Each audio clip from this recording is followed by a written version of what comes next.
One,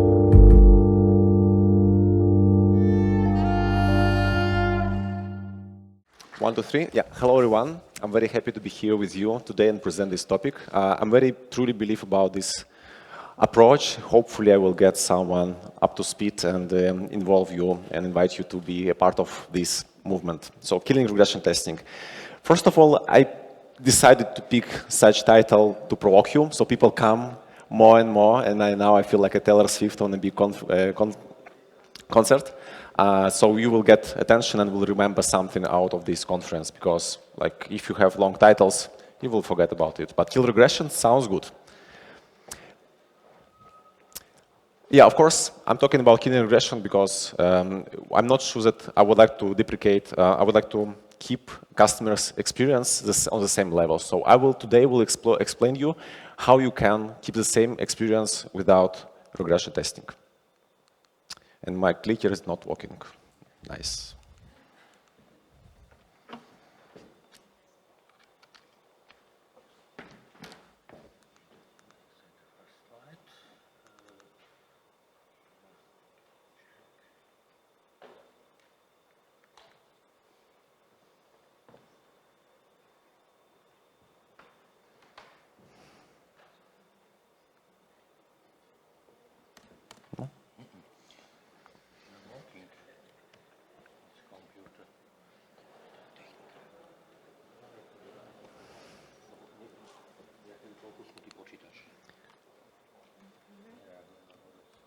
Oh. So we test this system, you know, like on production now. Yeah.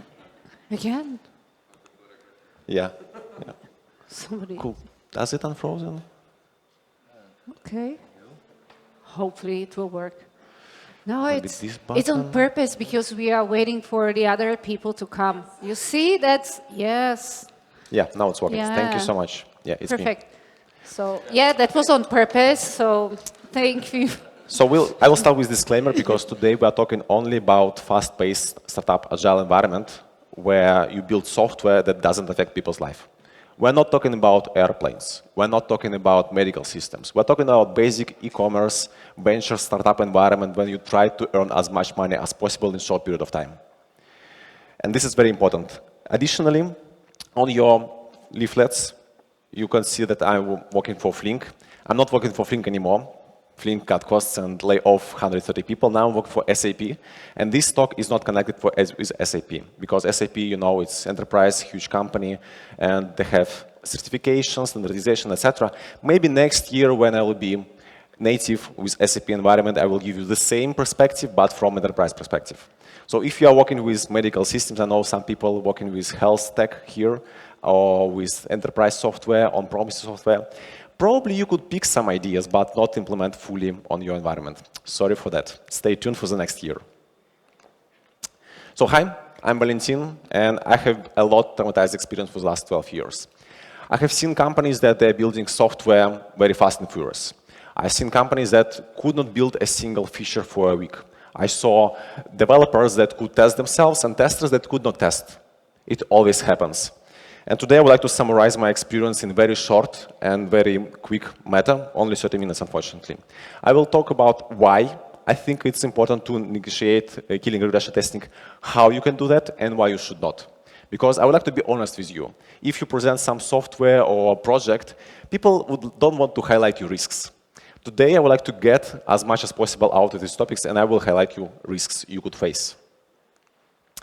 But first, let's get everybody up to speed. What is regression testing, just in case you're not a tester? Because we had a couple of people here, I heard that they're not from IT environment. So regression testing is basically running all tests you have after you finished your development, just in case to find out any mistakes you could find, or because you merge your software together.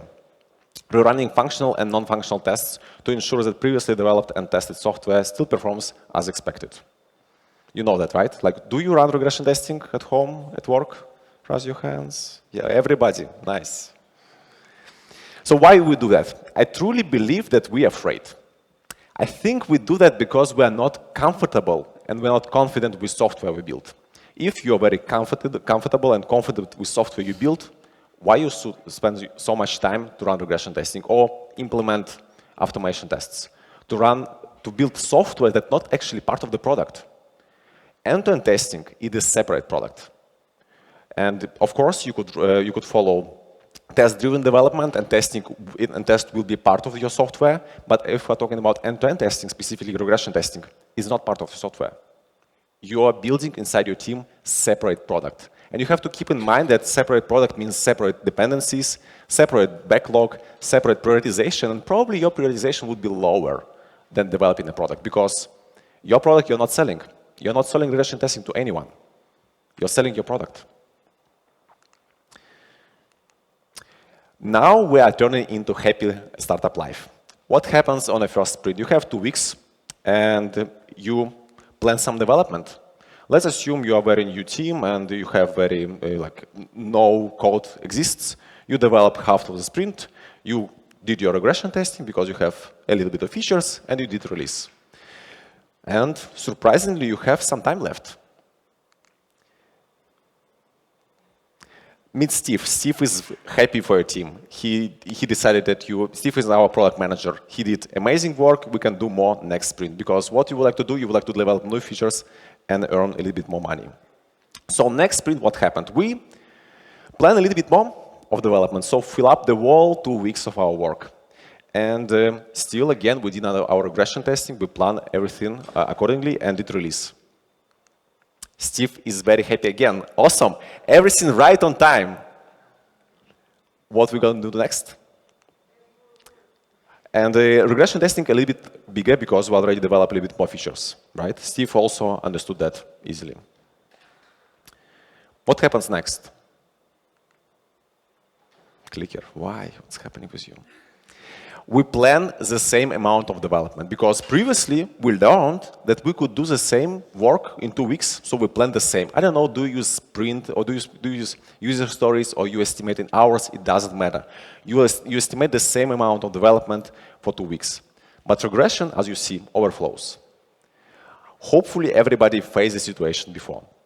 Of course, regression overflows. We cannot release if we haven't tested, as many people already mentioned this morning, that you cannot release your features because you haven't tested. We release a bit later, after sprint ends. Not a big difference, right? And nobody noticed that. What happens on sprint 24? Assume like half of the year comes. You would like to keep your velocity team the same, so you develop the same amount of product, but regression grew so much that release happens only in the middle of the next sprint, because you have to test, right? You remember that we cannot release our code without testing. It's not too small. QA team actually going into regression cycle. So everything they do, the first part of the sprint, they regress testing what you did before, and the second part of the sprint, you did regression testing for the next sprint. It's a sad situation, right? Steve not happy. Steve not happy because he see that QAs do only testing, and they do the testing only for regression. They support product you build. They do not even think about or have capacity, mental capacity, to work on the quality of your product. They are not fulfilling the role. I remember this morning we talked about quality assurance role, right? On the keynote opening, that we shouldn't 100% of our time do only testing. We do a lot of other activities. But also, you could notice that features that were ready on the beginning of the sprint will be released only in 2 weeks. Can you imagine that your code you already wrote, waiting to be released? Steve is not happy twice. Because every single feature you developed earn money. And postponing releasing the feature, even if it's not ready, costs you money. And if we're talking about, I don't know, in my case, I was working with millions of users. If you could deliver improvements in 1% of your revenue, it makes a huge difference. In 2 weeks, you could find actually manual regression testing team that will do all regression testing just to make sure that you release faster. That's real life, that's real business. So why I think we could see other options? First of all, regression overflows of the sprint. It's not great experience for QA engineers to just be monkey testers. With delay in feature release happens, so we don't earn money basically, or didn't run experiments to earn more money. And we write code that not for product, but for testing. But you could say, Valentin, clicker, what's happening with you today? What about automation, right? Like we could do automation testing. We could use modern AI tools. But what's the problem with automation? That when you write tests, it's separate product, as I mentioned. And secondly, you, how I frame it? On a startup, you always deprecate features. You actually don't know what kind of product you are going to build because you're trying to find market fit. And I was a part of the team, I joined the company, and they were trying to automate regression testing on mobile applications for 2 years. They allocate 1 day at a sprint just to write automation, and they produce 1 test a sprint because it's just 1 day. You cannot do work smaller than in a day. It's impossible for us. And in 2 years, they write 50 tests that are running only locally. Company and developers have not used these tests. And when I came to be a quality assurance lead, and they asked me, okay, Valentin, now we're here, we will finally spin up environment. And I asked them, why do you think in the next 2 years it will change? Why do you feel so confident that we will spend 4 years just to run all these like 50, 60 tests for your end-to-end regression testing on mobile applications and it make difference? Why we shouldn't consider going for the next step out of regression testing? Yeah, nobody, of course, give me a budget because obviously people for 2 years spend money and time just to write regression testing. It didn't work out. Nobody would like to continue. Secondly, about AI, I'm still failing to find comprehensive solution on AI for testing. If you know something that could help me to automate or to write tests, deprecate regression testing on the AI field, hit me up on LinkedIn or somewhere. I was trying to make this stupid presentation with AI tools and it fails. How you could tell me that I could go for a startup company and tells you, let's build something with AI and not get laughed back? At the moment, I haven't seen. Give me something and I would love to reshape this presentation, maybe include AI later on. So, how? Right? We're moving to the next point. Most interesting one, open your notebooks and write some notes. I'm offering you to consider 3 options: shadow traffic, feature flags, and beta testing. Hopefully, it will move you forward out of regression testing. Yeah, and this is not Steve. Steve has his helmet on. He's safe and sound, so don't afraid. So first of all, shadow traffic. Who knows what the shadow traffic is? 1? Cool, 1 person. So you are learning something new today. I'm very happy, so you got your ticket right. So shadowing traffic, basically, it's mirroring your production request with a new version of the software. Sounds complex, right? I have a picture, I think. Yes. So basically, on the top of the screen, you see your production environment. You have load balancer and HT point V1. And as soon as you have a new version of your software, you spin up environment separately and mirror all requests. The fun fact that you don't reply on this request. You're only getting requests from production. So basically mirroring, but not mirror back. Did you get the idea? Is it clear? Yes? Nod your hands, something, me, please. Why we're doing that? First of all, we preview changes during pre-deployment. What does it mean? You collect all metrics about your production environment on a separate environment, but filling with real case scenarios. So if you have 500, why on your new version, why do you wait for regression testing, manual testing, writing test case, push it to production and see, get this error. Get this error on logs and developers will get feedback instantly. Secondly, you validate the scale. With shadowing traffic, you don't need load testing, surprisingly. Because why you cannot get all metrics from production? If you mirror all requests, you will see all spikes, all measurements, and if you use, I don't know, Datadog, New Relic or something, you could match how your software performs on production rather than on version 2, right? Like version 2. So you see the difference. Is it better or worse? And if it's not much a difference, like push it to production. Why do you wait? Of course, you could agree, like, or disagree with me. Oh, if we will build a new Instagram and we have to get millions users in one day. No, you don't. You will not build another Instagram. You build e-commerce startup that's selling t-shirts. Nobody will like buy millions of t-shirts in one day. If they do, it will be a very good problem to solve, I bet. And you will get all resources in the world to solve it. So don't overcomplicate this stuff. Yeah, again, startup environment, right? Like we're not talking about people's life, etc. Only selling t-shirts today. And the last one, what I really like, and I think Vipin, right, his name, he was talking today about testing, chaos testing, if you heard, and he highlighted the idea that chaos testing helps you to validate your software with real case scenarios. I support him on this case. I think that shadowing traffic helps you to get requests with user data and validate realistic case scenarios. And of course, on regression testing, you usually hard code your emails, usernames, passwords. If you do some generation, good for you. I'm happy. That's great. But still, no one can replace real users. They will test your software better. And with shadowing traffic, you are not exposed. You will get all metrics. You will get all heroes, all feedback, and can improve on the go. And yeah, you don't need testers for that. You just push it to production. So why you should not use shadowing traffic? What could went wrong? Firstly, if you did the configuration wrong, you could impact business operations, right? It's very scary to push something to production. It's very scary to break things.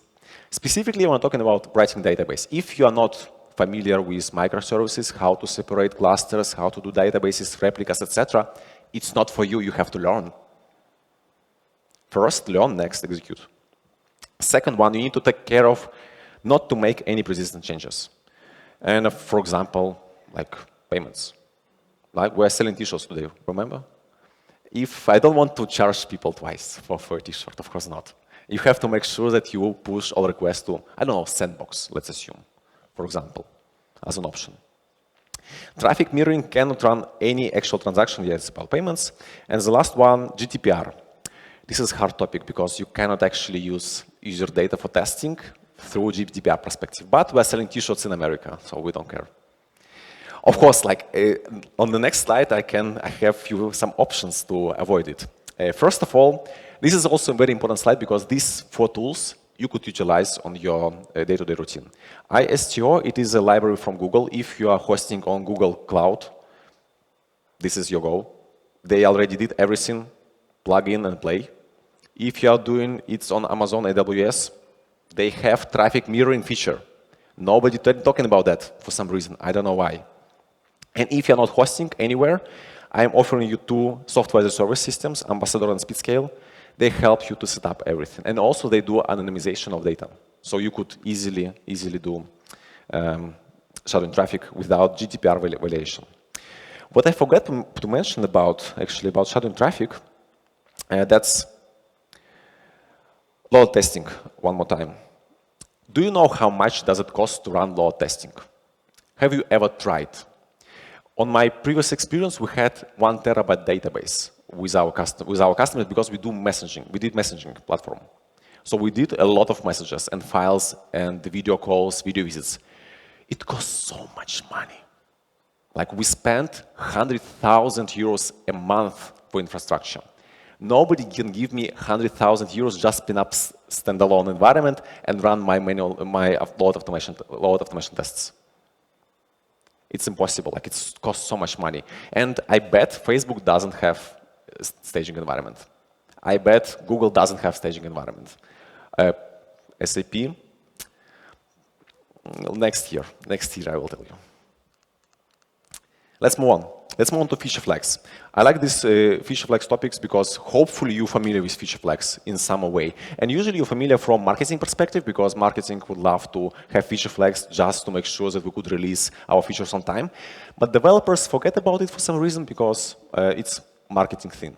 I think it's very important for us as developers and engineers to utilize feature flags too and develop everything under feature flag. As soon as you start develop something, just pack your code under feature flag and push it to production. It has not to be available for customers, no degradation experience. Everybody happy, you test your workflow at least from the perspective that anything else have not changed and have not broken.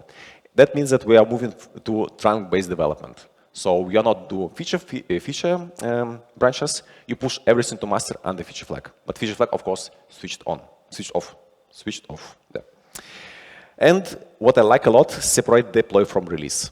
So you deploy everything and switched on or switched off the feature flag when you would like to open it for our customers.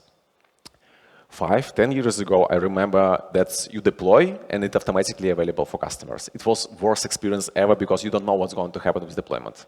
And there was no Kubernetes yet, etc. Like deployments was a mess. Feature flags, this is a picture, right? What does it mean, feature flags? You just open feature for a specific set of customers. And I'm talking about specifically, for example, one customer.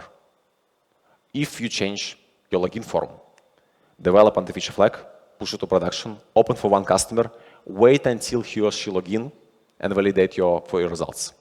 How much it will cost if we do with testing? At least 2 hours, because you would like to drink your tea, coffee, take dog out, etc. With our customers, you just wait and get data as soon as possible. But feature flag has their cons. It's management nightmare. If you have been working with the big companies, they have, as I mentioned, marketing feature flags, development feature flags, and specifically if you're working on one environment, it's a mess. Like you have thousands of feature flags. I think that you could remember talk from Booking that they do a lot of testing on production with multiple features. They don't do also regression testing. And this is a nightmare. I don't know how they manage that. They haven't said how they actually do that. But it's not management nightmare, specifically for me in my previous experience. We had, I think, 400 feature flags for every single button, for every single feature.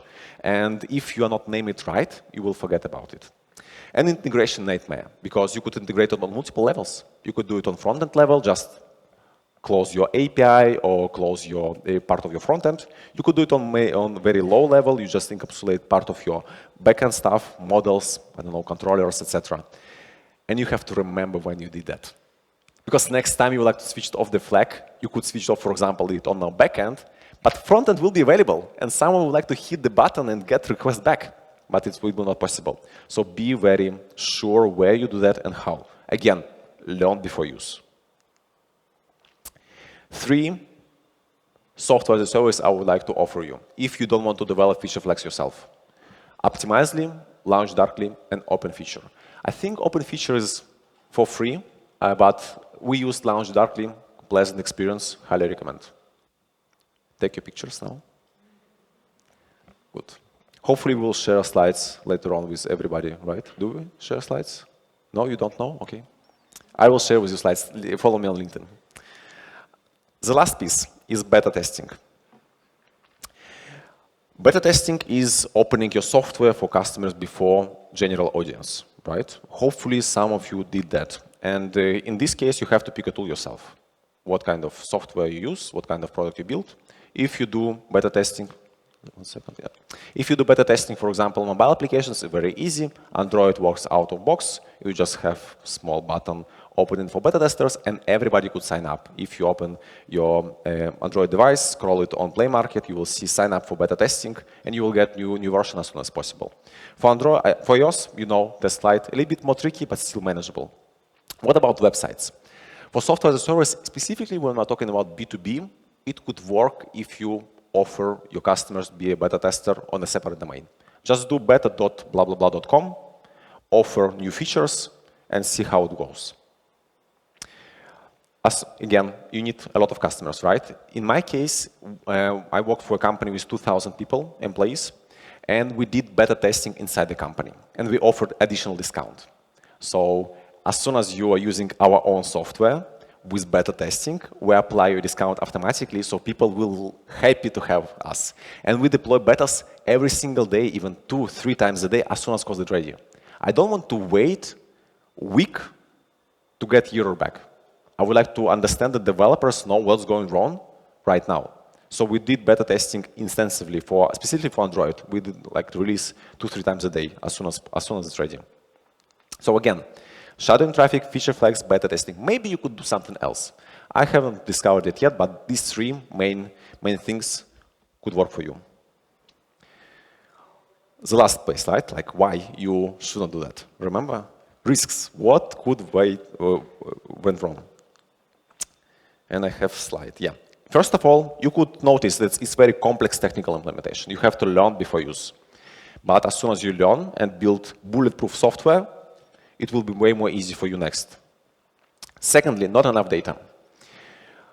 You need to have a lot of customers. You need to collect data to make decisions. If you have only one, user on beta testers, it will not help you. You need a little bit more. You could do manual testing faster if you don't have customers. But if you have customers and they will be happy to use software, why not? Third, quality degradation. You could understand, and I like the example from the previous talk about that the software found the bottom of website was not in place when they did screenshot testing. Do you remember this case? So what? Okay, one page doesn't have the bottom. Does someone notice? Like, why? Okay, like we don't have a button or a bottom page of the page. So what? Yes, it's quality degradation, but it is a risk we take to make sure that we progress faster, develop faster, earn more money, and understand what's happened next. So I don't see a problem if one customer cannot, log in or did something wrong, because losing one customer doesn't fail the whole product. Right now, for example, on Instagram, you cannot create collections out of post. Have you noticed?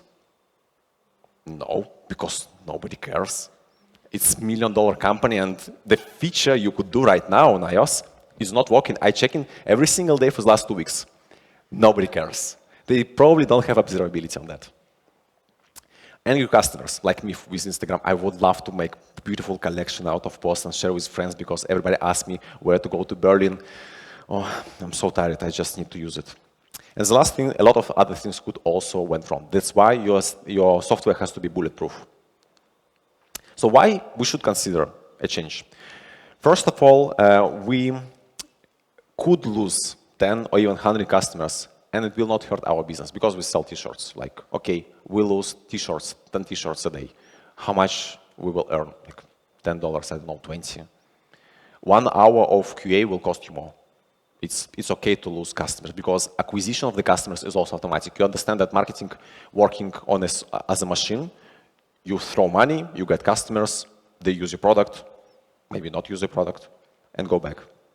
But we could ship faster. You remember Steve was not happy that we released feature 2 weeks later.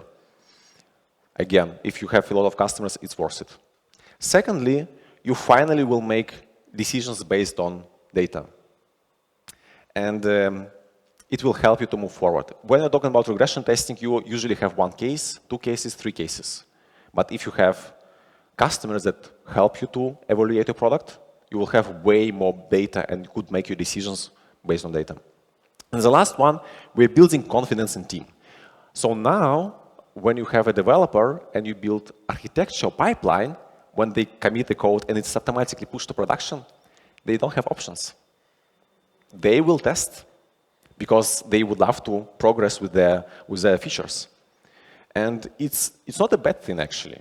You are building confidence, and when you're explaining to developers that actually now you're getting your software faster and testing it faster because you do it all by yourself, you will not have QAs, you have real customers behind.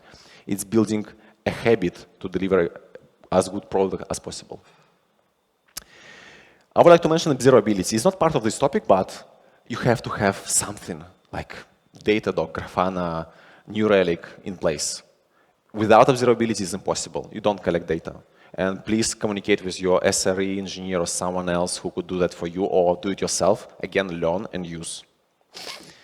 And I think that's it. Steve is happy that we finished our talk, and I'm very open for your questions, if you have some, hopefully. Thank you very much for the great talk. It was very interesting and really fun. So, ready for questions? Either Slido or yes. We have microphone coming.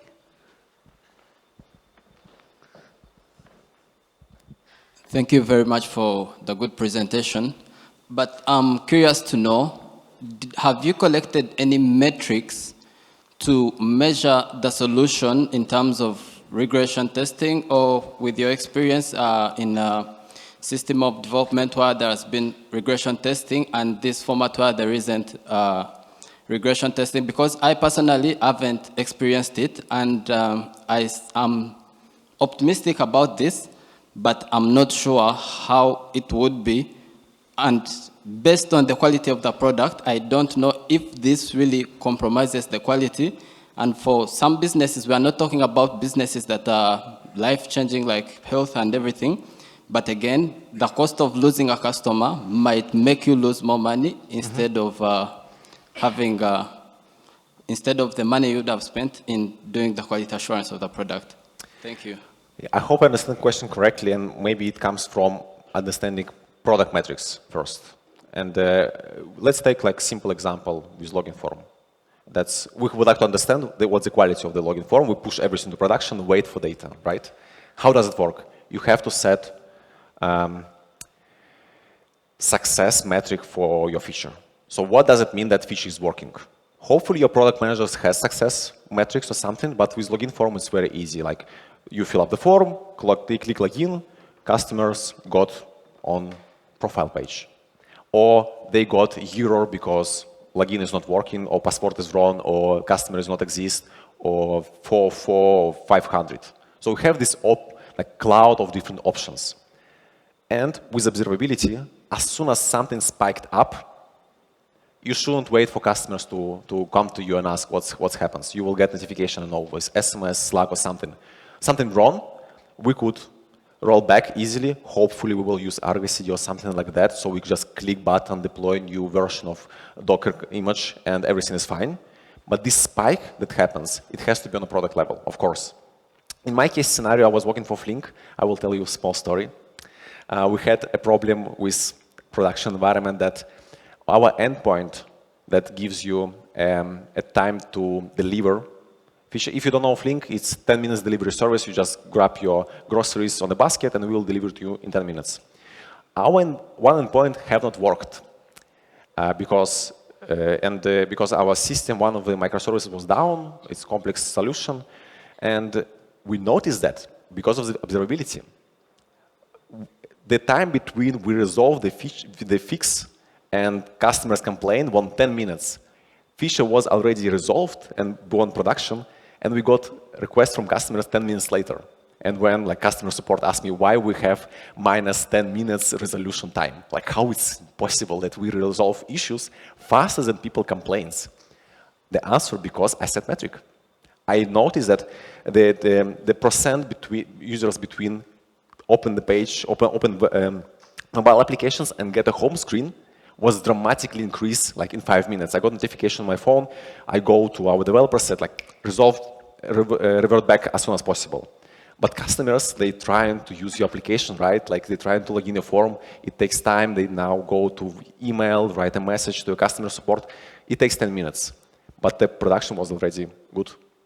So I think that the answer to your question could be we have to establish success metrics for our product. And this is valuation of these success metrics could help you negotiate and mitigate all risks. Did I answer your question? To some extent. Okay, yeah, like, write me a message. Maybe we could discuss. Okay. We have more questions. We have only 5 minutes left, folks. Yeah. So let's do the first one with 3 likes. What do you think? Yeah. So won't users have less and less trust in your company or product if you keep fixing regression instead of preventing them?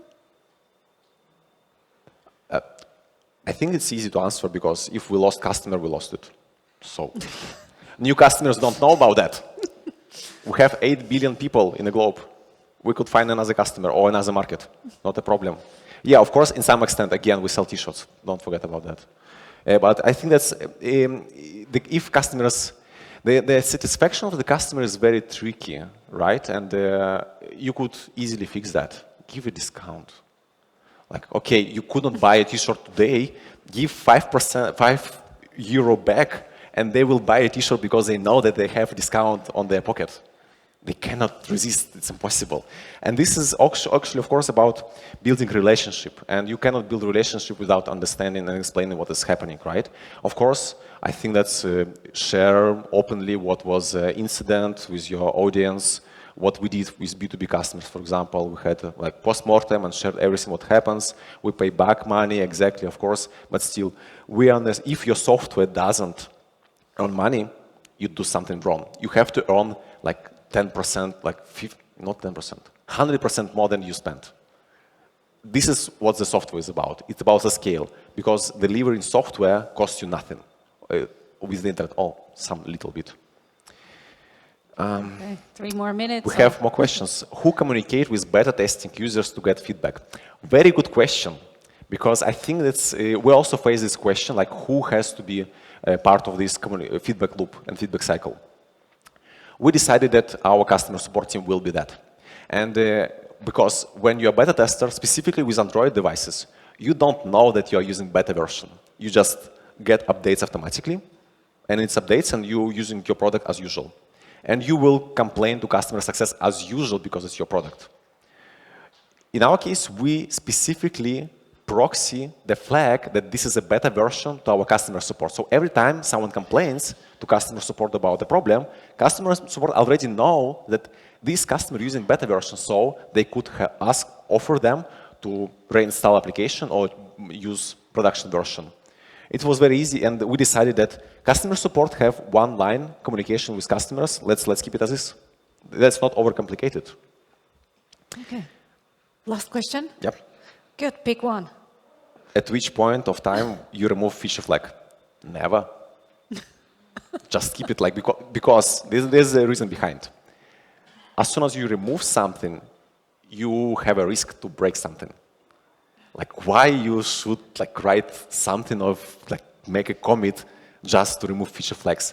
That's why management of feature flags is very important. You have to have rules how to name your feature, how you name your feature flags, who can use it, what's the restriction behind, who can open feature flags, who can close it, testers, QAs, developers, product managers. It has to be written in the rules. What else? What will testers work on this approach? I like this question. I forgot about that, mentioned that. That's, I face resistance when I talk about QAs, about that. Because 1 minute. 1 minute? Oh my God, sorry. Okay. So we came back to QA role. And the first keynote have a lot of things what we can do as a QAs. Like, and this, I think this comprehensive answer that we could rewatch the keynote speech and find something. I personally would tell that start working with risk assessments. I think this would be a good answer. Thank you so much. You were a very lovely crowd. I was very happy to be here.